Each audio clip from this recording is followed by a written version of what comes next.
አንተ ማነህ? ማነው አጥፊ ሲባል ማንም እሷ ይላሉ። ሔዋንን በበደል ሁሉም ይኮንናሉ። ሔዋን ምን አጠፋች? እንዴትስ በደለች?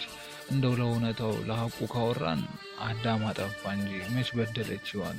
ሰይጣን ያስታት ዘንድ ወደ እርሷ ሲመጣ አዳም መች ነበረ ያኔ በዛ ቦታ? ሔዋን ያጠፋችው እሷ የበደለች ብቻዋን ስላለች አዳም ስላልነበር ካጠገቧ ጠፍቶ በአካባቢው ሳይኖር ካለችበት ቀርቶ እንጂ ቢሆን አብሯት ነበር በመከራ ሰይጣን ባልደፈራት በእባብ ተመስሎ አንዴም አያስታት አዳም መከቷ ከጎኗ ስላላት። ስለዚህ አትናገር፣ ስለዚህ አትኮንን፣ አታሳብብ ሔዋን። ፍርዱ የአንድ አምላክ ነው፣ አንግባ ወደ ፍርድ። እርሱ አንድ ጌታ በዙፋኑ የሚፈርድ። አንተማ አንቺማ ፍጥረቱ ስጋ ለባሽ ከንቱ፣ እርሱ ሁሌም ብርቱ በአምሳሉ የሰራን ከፍሎ ከሕይወቱ። ታዲያ በዳይ ማን ነው? ሔዋን ናት ወይ አዳም ብለህም አትጠይቅ፣ ምላሹን ማግኘት አያስብልህም ሊቅ።